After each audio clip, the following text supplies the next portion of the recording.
दोस्तों बहुत बहुत नमस्कार। खलीफा आईएएस में आपका स्वागत है। तो आज हम लेकर के आए हैं राष्ट्रीय अवसंरचना पाइपलाइन, नेशनल इंफ्रास्ट्रक्चर पाइपलाइन। ध्यान रखिएगा, पूंजी निर्माण के अंतर्गत अगर आपके यहाँ अवसंरचना नहीं है तो ध्यान रखिएगा निवेश नहीं आएगा। अगर निवेश नहीं आएगा तो उत्पादन नहीं बढ़ेगा, और उत्पादन नहीं बढ़ेगा तो लोगों की आय नहीं बढ़ेगी, लोगों की आय नहीं बढ़ेगी तो उपभोग नहीं बढ़ेगा, अगर उपभोग नहीं बढ़ेगा, उपभोग की मात्रा नहीं बढ़ेगी, कंज्यूम नहीं होगी कोई चीज़, तो प्रोडक्शन का सवाल ही नहीं होता। और प्रोडक्शन और कंजप्शन से ही किसी देश में आर्थिक समृद्धि आती है, पूंजी का निर्माण होता है, एम्प्लॉयमेंट जनरेट होता है, और ये सारी क्रियाएं अगर नहीं होंगी तो कैपिटल का जनरेशन, कैपिटल फॉर्मेशन नहीं हो पाएगा। इसलिए ध्यान रखिएगा, राष्ट्रीय अवसंरचना पाइपलाइन का एक महत्वपूर्ण उद्देश्य भारत में रोजगार को उत्पन्न करना और निवेश को बढ़ाना है। आखिरकार ये बला क्या है? यूपीएससी प्रीलिम्स 2021 की जज में ये हमारा पहला लेक्चर है जो जिसका सीधा संबंध करंट अफेयर्स से है, और ये ऐसे मुद्दों को लेकर के आएंगे हम बारी बारी हर लेक्चर में। चूंकि ये टॉपिक थोड़ा बड़ा है इसलिए आज एक ही टॉपिक कवर करेंगे। कल से हम जो है वापस से बड़े बड़े लेक्चर्स थोड़ा कवर करना शुरू करेंगे और ज़्यादा मात्रा में कवर करेंगे ताकि जल्दी से कवर किया जा सके इकोनॉमिक्स के करंट अफेयर्स, इसके साथ में अन्य चीज़ों को भी करंट अफेयर्स हम कवर करेंगे। आइए आगे देखते हैं क्या बला है ये राष्ट्रीय अवसंरचना पाइपलाइन। ध्यान रखिएगा, प्रधानमंत्री ने वर्ष 2019 के अपने स्वतंत्रता दिवस के संबोधन में, स्वतंत्रता दिवस का मतलब 15 अगस्त को, सीधी सी बात है, 15 अगस्त को क्या किया इन्होंने? लाल किले की प्राचीर से इसकी चर्चा की। क्या आएगी? राष्ट्रीय अवसंरचना पाइपलाइन को लेकर के आएंगे। आपके प्रधानमंत्री जो है, अपने प्रधानमंत्री यहाँ पर बने हुए हैं, इनको देख लीजिए, और ये वहाँ से घोषणा करते ही रहते हैं। ठीक उसी प्रकार वही ये घोषणा भी इन्होंने कर दी, और ये कितनी सच होगी। हालांकि लक्ष्य हमेशा महत्वाकांक्षी रखने चाहिए, कुछ ना कुछ तो मिल ही जाता है, तो वही प्रधानमंत्री जी कर रहे हैं, ध्यान रखिएगा, लेकिन कुछ ज़्यादा हो रहा है। बहरहाल विभिन्न बिंदु, विवादित बिंदुओं पर चर्चा ना करते हुए हम टू द पॉइंट चर्चा करेंगे। ये देखिए, तो क्या किया इन्होंने? प्रधानमंत्री ने वर्ष 2019 के अपने स्वतंत्रता दिवस के संबोधन में इस बात पर प्रकाश डाला कि अगले 5 वर्षों में बुनियादी ढांचागत सुविधाओं, शब्द पर जाइएगा, बुनियादी ढांचागत सुविधाओं के विकास पर 100 लाख करोड़ रुपए निवेश किए जाएंगे, जिसमें सामाजिक एवं आर्थिक अवसंरचना परियोजनाएं भी शामिल हों। ठीक है, इस उद्देश्य को प्राप्त करने के लिए वित्त वर्ष 2019-20 में से 2024-25 तक प्रत्येक वर्ष के लिए राष्ट्रीय अवसंरचना पाइपलाइन को तैयार करने हेतु सितंबर 2019 में आर्थिक कार्य विभाग में सचिव की अध्यक्षता में एक कार्यबल का गठन किया गया, जिसने इस संदर्भ में चर्चा की, जिससे इस संदर्भ में जानने की कोशिश की। वहीं 31 दिसंबर 2019 को सरकार ने राष्ट्रीय अवसंरचना पाइपलाइन के लिए पूरी टाइमलाइन, देखते जाइए, टाइमलाइन सहित ये पीआईबी से कवर किया गया है, ये कहीं का कॉपी नहीं है, कोई कॉपीराइट का कोई इशू नहीं है। तो आप फिर मैं एक बार कहूँगा, नोट्स बनाते जाइए बेहतर तरीके से और अपना रिवीजन चालू रखिए, स्क्रीनशॉट लीजिए, जो भी करिए। बहरहाल अपने स्तर पर जो आपको सहज लगे उस कार्य को आप जारी रखें। तो फिर तीसरा पॉइंट हम स्टार्ट करते हैं। 31 दिसंबर 2019 को सरकार ने राष्ट्रीय अवसंरचना पाइपलाइन के तहत 102 लाख करोड़ रुपए की आधारभूत परियोजनाओं का अनावरण किया, जो कि अगले 5 वर्षों में अवसंरचना क्षेत्र में सरकार के खर्च के हिस्से के रूप में लागू किया जाएगा। इसके पश्चात हम देखते हैं कि केंद्रीय वित्त मंत्री एवं कॉर्पोरेट कार्य मंत्री श्रीमती निर्मला सीतारमण ने संसद में केंद्रीय बजट 2021-22 को पेश करते हुए घोषणा की कि आने वाले वर्षों में राष्ट्रीय अवसंरचना पाइपलाइन के लक्ष्य को हासिल करने के लिए सरकार ने निम्नलिखित 3 कदम प्रस्तावित किए हैं। कौन कौन से वो 3 कदम हैं? तो ये चीज़ें ध्यान रखिए कि मेंस के स्तर पर भी काम आ जाती हैं, साथ ही साथ अगर प्रीलिम्स में कहीं ऑप्शन देकर के पूछ लेता है कि इसके मुख्य लक्ष्य क्या हैं, इसके कौन से गोल हासिल करने हैं, तो हूबहू इनको वेबसाइट से पढ़ने की कोशिश करिए। कभी भी एक पढ़ने का सही तरीका है, इधर उधर की मैगजीन से नहीं, क्योंकि वो अपने स्तर पर अपनी लैंग्वेज दे देते हैं और यूपीएससी उस लैंग्वेज को एक्सेप्ट नहीं करेगा। किसी प्राइवेट संस्थान की भाषा को यूपीएससी एक्सेप्ट नहीं करेगा, मैं बार बार कह रहा हूँ। इसलिए आवश्यक ये है कि सरकारी वेबसाइट जो भी है, गवर्नमेंट की जो वेबसाइट है, उसको आप फॉलो करें डायरेक्ट। तो ये पीआईबी का ही मैटर है। तो ध्यान रखिए क्या क्या प्रस्तावित किया है। संस्थागत संरचनाएं सृजित की जाएंगी, लिखा हुआ हूबहू आ सकता है, कोई बड़ी बात नहीं है। ठीक है, तो पहला क्या है? संस्थागत संरचनाएं सृजित की जाएंगी। परिसंपत्तियों के मुद्रीकरण पर विशेष जोर होगा। तो क्या ये परिसंपत्तियों का मुद्रीकरण, अर्थात ऐसी परिसंपत्तियों का सृजन किया जाए जिसके माध्यम से कुछ आय अर्जित की जा सके, उसको क्या कहेंगे? परिसंपत्तियों का मुद्रीकरण। ठीक है, केंद्र और राज्य के बजट में पूंजीगत व्यय का हिस्सा बढ़ाया जाएगा। किसके लिए? केंद्र और राज्य के बजट में पूंजीगत व्यय। अब ये पूंजीगत व्यय क्या है? ये राजकोषीय वाले कोर लेक्चर जो हम चलाएंगे उसमें आप पढ़ रहे होंगे कि पूंजीगत व्यय क्या होता है। फिलहाल ये चीज़ बैठा लीजिए दिमाग में कि केंद्र और राज्य के बजट में किस चीज़ को बढ़ाया जाएगा? पूंजीगत व्यय के हिस्से को बढ़ाया जाएगा। वित्त मंत्री ने बताया कि 6,835 परियोजनाओं के साथ दिसंबर 2019 में लॉन्च की गई एनआईपी का विस्तार, नेशनल इंफ्रास्ट्रक्चर पाइपलाइन का विस्तार कर दिया गया है और अब इसमें कितने 7400 परियोजनाएं हो गई हैं। तो आप सोचेंगे एक एक ये परियोजना चलती रहती है। जी हाँ, ये सारी परियोजनाएं लगभग उसमें शामिल कर ली गई हैं। समुद्र सेतु परियोजना से लेकर भारतमाला परियोजना आप पढ़ते होंगे, विभिन्न इंफ्रास्ट्रक्चर जो भी आधारभूत को लेकर है, विद्युत उत्पादन को लेकर के जो परियोजना है, ऐसी परियोजना जो किससे लेकर के है, एयरपोर्ट के निर्माण से संबंधित है, रेलवे ट्रैक के निर्माण से संबंधित है, जो किसके ऐसी हर चीज़ के निर्माण से संबंधित है जिसका तात्पर्य निवेश बढ़ाने से है या अवसंरचना आधारभूत संरचना के निर्माण से है ताकि पूंजी निर्माण हो सके, उसका संबंध किससे बताया जाएगा, अवसंरचना पाइपलाइन में जोड़ने का प्रयास किया गया है ताकि एक साथ इनमें इन्वेस्ट या एक साथ इनमें निवेश किया जा सके और इसका क्या किया जाए, प्रगति बढ़ाई जा सके। देखिए, निवेश बढ़ाने के लिए सबसे महत्वपूर्ण चीज़ होती है इंफ्रास्ट्रक्चर, उसमें आपका सुशासन भी आ जाता है। सुशासन का तात्पर्य गवर्नेंस। अगर आपके यहाँ पुलिस वाले रिश्वत ही लेते हैं तो मुझे नहीं लगता कि आपके यहाँ कोई निवेश करने के लिए समझेगा या सोचेगा, क्योंकि गवर्नेंस ही खराब है। थोड़ी सी पाइपलाइन के लिए अगर कुछ हो जाता है, मास्क नहीं लगाए हैं, कुछ नहीं कर रहे हैं, उसको लेकर के निसंदेह आप कानून का पालन नहीं कर रहे हैं, लेकिन कानून कभी भी इतना कड़ा नहीं होना चाहिए कि वो व्यक्ति को समस्या क्रिएट कर दे। यानी राज्य इतना स्ट्रांग, इतना सशक्त नहीं होना चाहिए, कभी भी सरकार कभी भी इतनी सशक्त नहीं होनी चाहिए जो व्यक्ति के अधिकारों को दबाए। समझ रहे हैं? इसलिए सुशासन पर अगर कोई खर्च किया गया है, पुलिस के मानसिक विकास पर भी कोई खर्च किया गया है, पुलिस व्यवस्था हुई, हेल्थ का इंफ्रास्ट्रक्चर हुआ, कोई भी ऐसा सिस्टम जिसके माध्यम से डिजिटलाइजेशन होगा, लोगों का विकास होगा, मानव पूंजी बढ़ाई जानी है, यानी ह्यूमन कैपिटल, कुशल श्रमिक का निर्माण किया जाना है, तो उसके लिए क्या आवश्यक हो जाता है कि व्यक्ति कभी भी अगर अपने स्तर पर इन चीज़ों का विकास करता है और बेहतर पर्यावरण का निर्माण करता है या परिवेश का निर्माण करता है जिससे निवेश को बढ़ाया जा सकेगा, तो वो अवसंरचना पाइपलाइन के अंतर्गत ही आएगा। ठीक है, चलिए आगे बढ़ते हैं। नेशनल इंफ्रास्ट्रक्चर पाइपलाइन के अंतर्गत आखिरकार आएगा क्या क्या, ये मुद्दे देख लेते हैं। इसे देख लीजिए, इसकी संरचना क्या होगी, इसका व्यय करने का तरीका क्या होगा, कहाँ क्या व्यय होगा, इन चीज़ों को देख लेना है। कैसे इसकी फंडिंग की हो जाएगी। देखिए, इसको पॉइंट टू पॉइंट रखिए। हो सकता है ये पूछ ले कि राज्य और केंद्र सरकार आधा आधा पैसा खर्च करेंगी। जी नहीं, यूपीएससी ऐसे ही पॉइंट उठा करके रखेगा। संख्या रखे जरूरी नहीं है, संख्या को शब्द के रूप में रख सकता है, इसलिए आप शांति से संख्याओं को भी ध्यान में रखते रहें। जो व्यक्ति ये कहते हैं कि नए नए फैक्ट नहीं याद करना, ये नहीं याद करना, यूपीएससी कभी पूछता नहीं है, तो हम यही कहेंगे कि आप थोड़ा सा क्या है, बुद्धि बढ़ाने की आपको ज़रूरत है, जो आपके पास कम है। बहरहाल हम सभी के पास कमी है, जिसके पास ज़्यादा है वो पता नहीं कौन है, वो इस दुनिया में है या नहीं हमें नहीं है पता, लेकिन हाँ जो वहम है वो अलग है। ठीक है, तो आप देखिए इधर 39% सेंटर का शेयर है, 39% स्टेट का and 22% private sector. That's the most important thing. क्या है कि 39% सेंटर का, ये चीज़ दिमाग में बैठा लीजिए। 39% किसका है, स्टेट का है, 22% किसका है, प्राइवेट सेक्टर का है। ठीक है, तो ज़्यादा अगर कहा जाता है कि इंफ्रास्ट्रक्चर पाइपलाइन परियोजना में जो है सबसे ज़्यादा कौन सरकारी निवेश अधिक है, जी हाँ अधिक है। प्राइवेट कम है, जी हाँ कम है। राज्य और केंद्र सरकार आधा आधा कर रही हैं, बिल्कुल नहीं कर रही हैं। तो उसमें कितना है, 39% ये दोनों कर रही हैं। सबसे ज़्यादा इन्वेस्ट कहाँ किया जाएगा, एनर्जी में, बहुत ज़रूरी है। आज भी कई जगहों पर बिजली गुल, 21वीं शताब्दी पर लाइट नहीं रहना ये कहीं ना कहीं चिंता का विषय तो रहता ही है।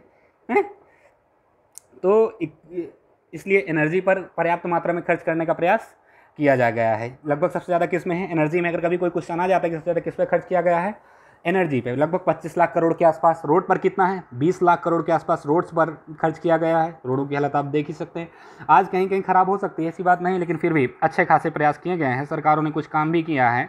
ज़्यादा नकारात्मक उद्देश्य के साथ ना रहें, अन्यथा प्रवृत्ति वैसी ही हो जाती है। समझ रहे हैं? चलिए बहरहाल आगे बढ़ते हैं। उसके बाद देखिए 16 लाख करोड़ किस में खर्च किया जाना है, इरिगेशन में, रूरल में, एग्रीकल्चर एंड फूड प्रोसेसिंग में। मोबिलिटी में कितना है, 16 लाख करोड़ है।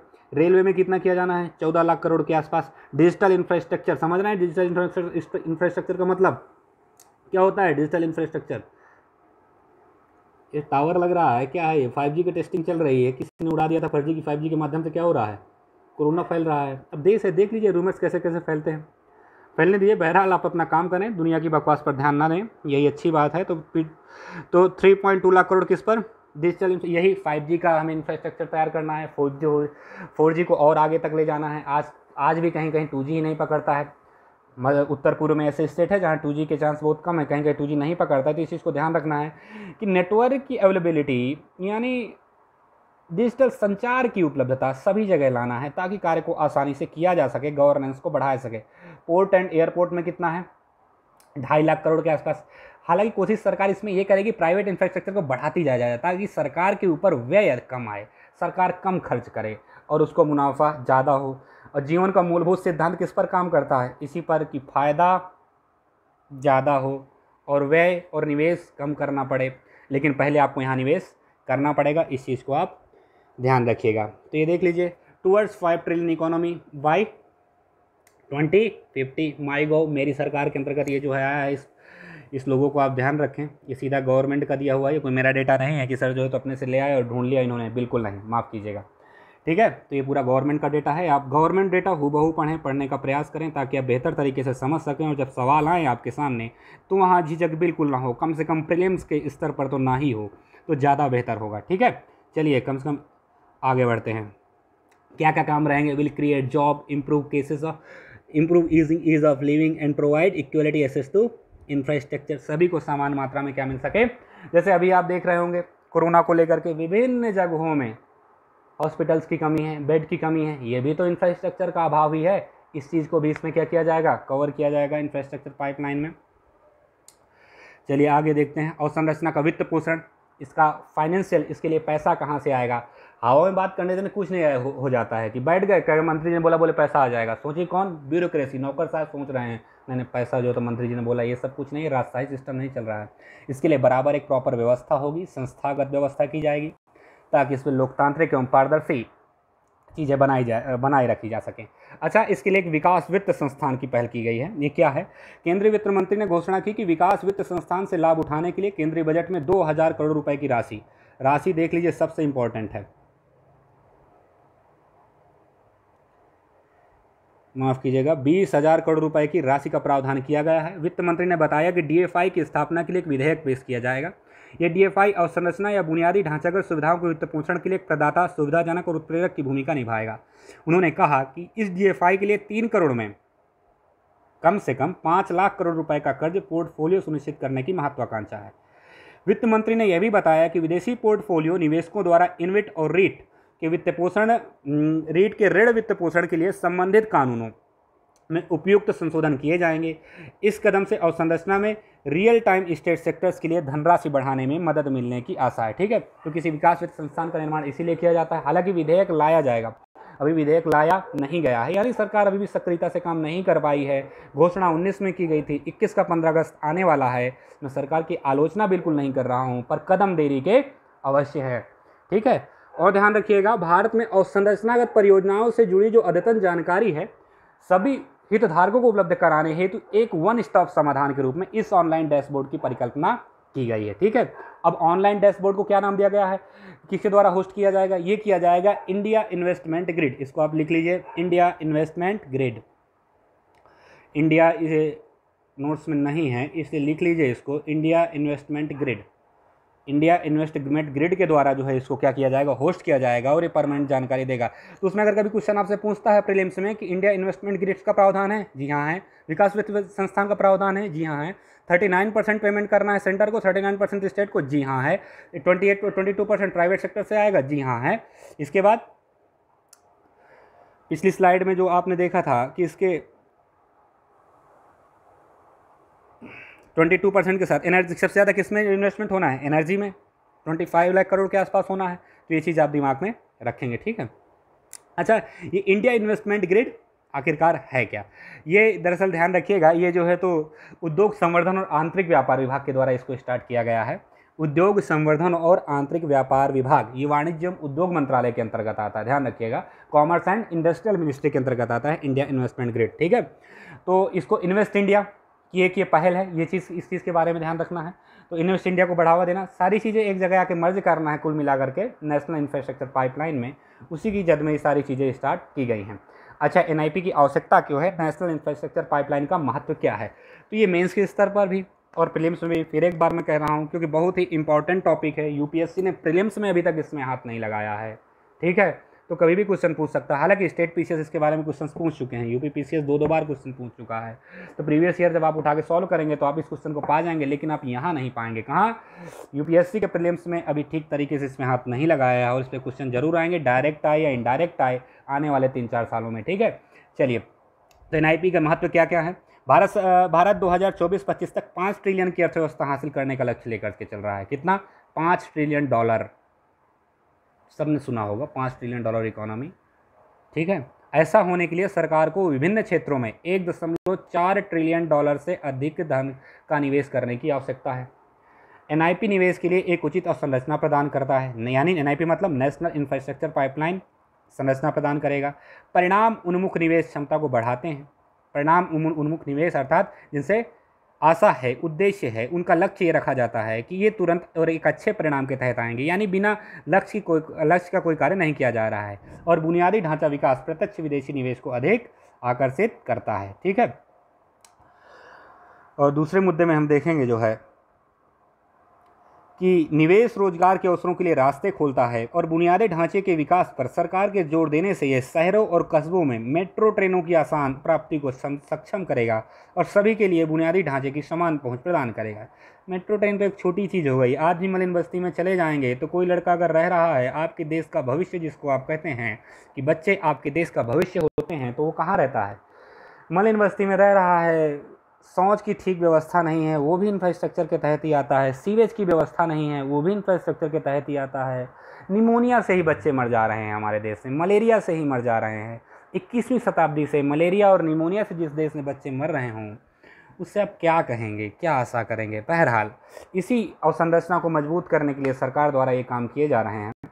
ठीक है, अच्छी तरह से 5वां पॉइंट क्या है? अच्छी तरह से विकसित बुनियादी ढांचा आर्थिक गतिविधि के स्तर को बढ़ाना है, ताकि सरकार के राजस्व आधार में सुधार करके अतिरिक्त वित्तीय इस संस्थान का निर्माण करता है और उत्पादक क्षेत्रों में केंद्रीय व्यय की गुणवत्ता सुनिश्चित करता है। ठीक है, तो आप इसके देख सकते हैं 2025 तक किन किन चीज़ों पे काम करना है। Affordable and clean energy, digital service access for all. क्या शब्द लिखा हुआ है? सब देखिए, डिजिटल सर्विसेज ही प्रोवाइड नहीं करवानी है, सबकी पहुंच हो वहाँ तक। क्या हो? एक्सेस फॉर ऑल, सबकी पहुंच। वो गरीब तबका जो आज भी बहुत सारे ऐसे लोग हैं जो कोरोना वैक्सीन के लिए क्या नहीं कर पा रहे हैं, अपना रजिस्ट्रेशन सिर्फ इसलिए नहीं कर पा रहे हैं क्योंकि स्मार्टफोन वो नहीं चला सकते हैं। ठीक है, क्वालिटी एजुकेशन, पढ़ाई लिखाई पढ़ तो सबको ही लेते हैं बंधु, लिख तो सबको ही लेता था, समझ रहे हैं? बहुत सारे दादाजी भी आपके लिख लेते रहेंगे, 4.5, 5, 6 तक पढ़ा रहा होगा, उन्होंने भी लिख तो वो भी लेंगे अपना नाम।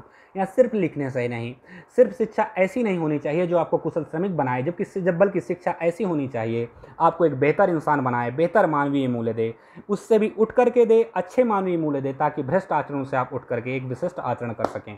ठीक है, चलिए, convention and efficient transportation and logistics, एक अच्छा ट्रांसपोर्टेशन सिस्टम प्रदान करना। नॉर्थ ईस्ट के चले जाइए आप, जो है दूर दूर तक, दूर दराज के एरिया में आज भी अभी आपको नहीं मिलेगा, रोड नहीं मिलेंगी, ख़राब रोड्स मिलेंगी। विभिन्न लोगों को देखिए आप, जो है तो वहाँ से अगर यूट्यूब में वीडियो बना के डाल रहे हैं तो उन चीज़ों को देखेंगे कि पहुँच बहुत मुश्किल हो चुकी है। उनके लिए सरकार, उनके लिए दिल्ली, उनके लिए शहर बहुत दूर होते हैं, क्योंकि उनके लिए क्या नहीं है? रोड ही नहीं है, कैसे आएंगे? हर जगह हवाई जहाज़ का निर्माण करके आप ये थोड़ी ना कर सकते हैं कि आप वो हाउसिंग एंड वाटर सप्लाई, जल की व्यवस्था हर जगह होनी चाहिए। ठीक है, तो अगर आप यूपी और बिहार से हैं तो आपको समझ में आ जाएगा, लेकिन आप बुंदेलखंड के रीजन से हैं, या आप मराठवाड़ा के क्षेत्र से हैं, या आप थार रेगिस्तान राजस्थान से हैं, तो इन किसी शहरों से हैं, तो आपको पानी की अहमियत समझ में आ जाएगी। इसलिए यहाँ पर क्या है? हाउसिंग, सभी के घर में नल की व्यवस्था करना। ठीक है, आगे देखिए, disaster and resilient standard complaint public infrastructure, CDRI। ठीक है, डिजास्टर मैनेजमेंट करना, ताकि कोई अगर आपदा आ जाती है, सुनामी आती है, कभी तूफान आता है, बाढ़ आता है, तो उससे क्या हो जाए? बचा जा सके और उसको बेहतर तरीके से मैनेज किया जा सके। ना कि पता चले बाढ़ आई, हर साल किसी क्षेत्र की अर्थव्यवस्था में बाढ़ की वजह से ही खराब हो जाती है। खासकर बिहार का तराई वाला एरिया, अररिया, किशनगंज वाला एरिया आप देख सकते हैं, बिहार के इस पर, यूपी में तराई वाले एरिया में, बलरामपुर चले जाइए आप, गाजीपुर, गुलरिया, महाराजगंज चले जाइए, यहाँ सभी जगह क्या हो जाती है? बाढ़ से ही आदमी तबाह हो जाता है। पिछले वर्ष आप देखिए केरल के स्तर पर देखिए, हैं, ये सभी वायनाड वगैरह में देखिए बहुत सारी बाढ़ें हैं, और उससे लोग क्या हो गए। तो इस तरीके की जब भी कभी चक्रवात से या किसी कारण से कोई आपदा उत्पन्न होती है तो उसको कैसे मैनेज किया जाना है, इस आधारभूत संरचना के तहत इसको भी लाया जाएगा। डबलिंग फार्मर इनकम, ये तो बहुत ही ज़्यादा चर्चा में रहा बंधु, बहुत ही ज़्यादा चर्चा में रहा, क्योंकि डबलिंग फार्मर इनकम बार बार आपके प्राइम मिनिस्टर जी जो है तो चर्चा करते रहते हैं और बार बार इसकी चर्चा करते हैं, डबलिंग फार्मर इनकम। फार्मर को क्या करना है, डबल करना। हर कहीं भी चर्चा होती है, बाहर विदेशों में, यहाँ तक कि वो वहाँ क्या बोलते हैं, हाउडी मोडी, कहाँ हुआ था हाउडी मोडी, अमेरिका किसी स्टेट में हुआ था, मुझे याद नहीं है, कमेंट करके बताना नीचे। हाउडी मोडी प्रोग्राम में गए, वहाँ भी उनका डबलिंग फार्मर इनकम, क्या डबलिंग फार्मर इनकम। अब किसी को पता नहीं कि 1 रुपया 2 रुपया 2.5 रुपये पार होकर दे लो, 5 रुपये हो तो गया तुम्हारा डबलिंग फार्मर इनकम। तो इस तरीके से नहीं, थोड़ा डेटा इकट्ठा किया जाए, ये नहीं कि अपने हिसाब के आदमी को बैठाया उसको जाकर पैसे दे कह लो तुम्हारी इनकम क्या हुई, डबल हुई, आओ वीडियो में बोलना डबलिंग फार्मर इनकम। तो फार्मर इनकम इस तरीके से नहीं, बेहतर तरीके से डेवलप करना ताकि उसका अपना विकास हो सके, और सिंचाई के माध्यम उपलब्ध करवाना, अच्छी गुणवत्ता वाले बीज उपलब्ध करवाना, और साथ में पर्यावरण का अवश्य ध्यान देना। देखिए, किसान अगर उत्पादन बढ़ाता है तो उसमें वो किसका यूज करता है सबसे ज़्यादा, फर्टिलाइजर्स का। फर्टिलाइजर से क्या बर्बाद होता है, पर्यावरण को बहुत नुकसान पहुंचता है। इसलिए केमिकल फर्टिलाइजर्स का यूज़ कम करना और जो जैविक खाद है उसका प्रयोग क्या करना, अधिक करना। बायो कंपोस्ट का प्रयोग अधिक मात्रा में करना, ठीक है। गुड हेल्थ एंड वेलबींग, इसकी तो बहुत ज़रूरत है। आप कोरोना में समझ ही गए होंगे, जब तक वैक्सीन नहीं लग जाती है तब तक आप अपने आप को सुरक्षित ना समझे, खासकर जिनके छोटे छोटे बच्चे हैं। इसलिए बी केयरफुल, सावधान रहें। इंफ्रास्ट्रक्चर पाइपलाइन में आपका हेल्थ भी शामिल है। आने वाले समय में सब कुछ कंप्लीट हो जाएगा। तो दोस्तों, मिलते हैं हम अगले करंट अफेयर्स की वीडियो में और कोर वीडियोज़ में। तब तक के लिए बहुत बहुत नमस्कार।